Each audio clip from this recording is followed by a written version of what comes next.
going to take a look at the Practice ACP, actually extra practice on the ACP review. First thing we're going to look at is talking about a table that shows the rainfall in inches that fell in several Texas cities during the month of July 2008. Which choice shows the cities in orders from greatest to least? We want to make sure we highlight our cube method for greatest to least, knowing that that is important information, amount of rainfall. Okay, first thing we're going to do is we're going to take each of these numbers in this table that we are focusing on. First thing we notice is that some are in fractions, some are in decimals. The easiest thing to work with is decimals. So we have 3/4. We're going to convert that to a decimal. The easiest way to do this is to do it in your calculator, or if you memorize it, it's 0.75. Then the next one's 1.501. No necessary modification of that number because it's what we want, which is a decimal. 5/8 is going to convert to 0.625. Now you may not remember this one, so just go ahead and put in your calculator. Remember to go to number, convert to decimal. Okay. Next one's going to be 0.6151. Next one to be 1 1/2. Be careful about this. Remember, we know 1's in front. Then you can take that 1/2, convert to decimal if you forgot. It's going to be 1.5. Okay. Now, once you do that, you will quickly notice that the largest number, we want to look for the largest number. Okay. You got two of them. You got Austin, which is 1.5, and then you got Arlington, which is 1.501. And since that 01 is added to the 1.5, it is slightly larger, so therefore the only answer that's going to make sense is the one that starts with Austin, because we want the greatest. So we can eliminate San Antonio, Dallas, Arlington, and our answer is D, Austin.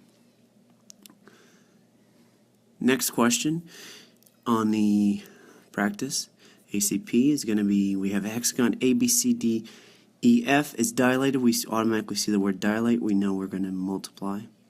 So let me go back. So we're going to multiply. Let's see if I can draw the X. Okay, with the origin as the center of a dilation. We know the origin is in the middle. To create hexagon A prime, B prime, C prime, D prime, E prime, F prime. Which rule best represents the dilation applied to A, B, C, D, E, F to create hexagon A prime, B prime, C prime, D prime, E prime, F prime? Now, if we know what dilations multiply, the first two we can eliminate are going to be A, because this is a translation rule, because it's saying it's going up, or it's going right 4. We know X goes right 4 and down 2. Same thing here, C is out, because that's saying it's going left 4 and up 2. We're not translating the figure, we're dilating it. Now, be careful, this is what a lot of people think. They think multiply it automatically gets larger. Well, notice that this is my original shape, and this is my new shape, like new size. Okay, they're similar figures. They just grown in size. We went from smaller to larger, so therefore the only answer that would make sense is B, of 1/2.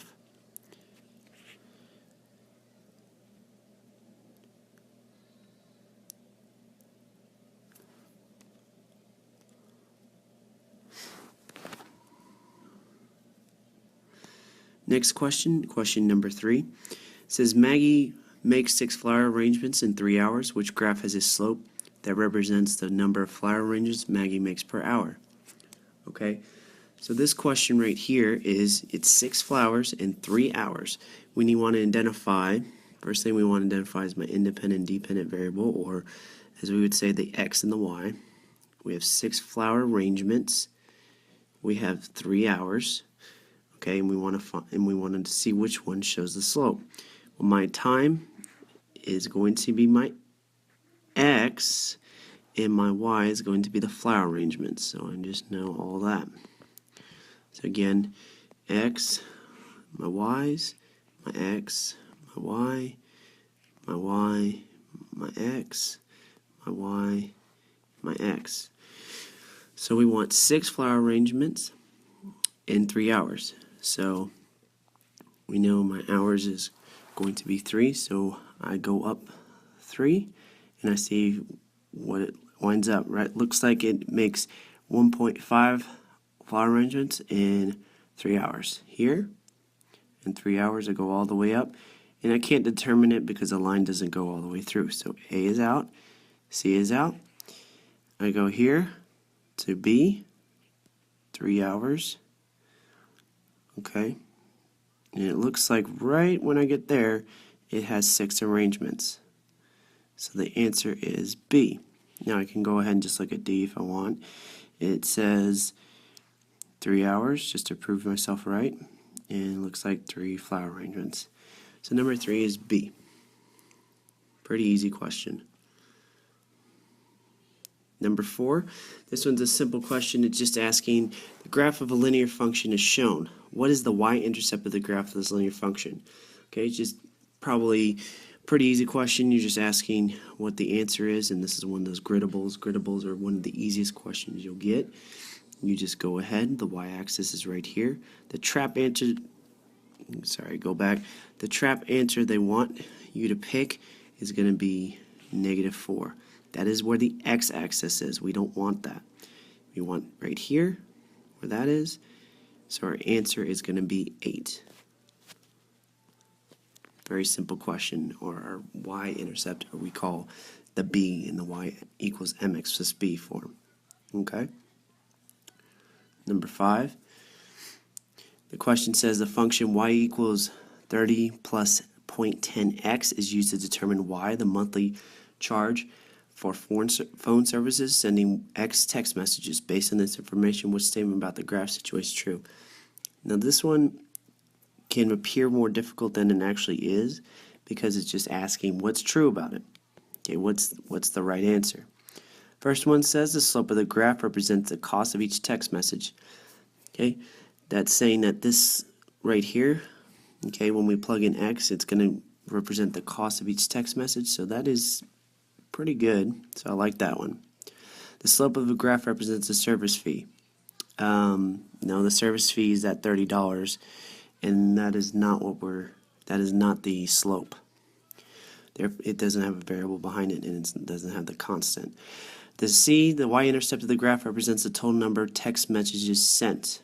Okay, again, that's my dependent variable. That's a result.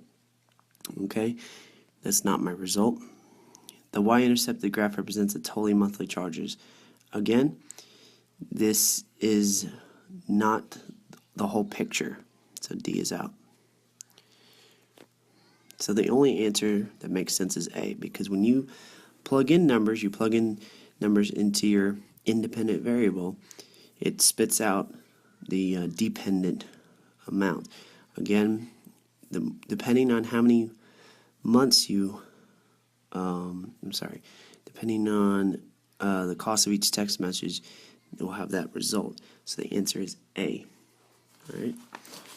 Next question. Number 6. Right here, it says a scatter plot shows the relationship between the average daily temperature and the number of visitors at a local zoo. Based on the scatter plot was the best prediction of the number of visitors at the zoo if the average daily temperature is 80 degrees Fahrenheit. So first thing you do when you see a scatter plot is you draw a trend line. Draw a best fit. Do not try to go through the origin unless that's where it is. Just try to draw the best you can. Okay, it doesn't have to be the straightest line, but it needs to be close to all the dots. Okay, and just going in the following the trend, as they say. So I start looking at down here where 80 degrees Fahrenheit, and identify my x and y axis, what it's asking for. The x is down here, my 80 degrees Fahrenheit. So I'm going to go up to my 80, and I'm going to see on the other side just about where it intersects. And it looks like it's at 3,000. Biggest mistake people make is they draw a trend line that does not make sense. They connect the dots, but you got to be very careful and as precise as possible when you see questions like this.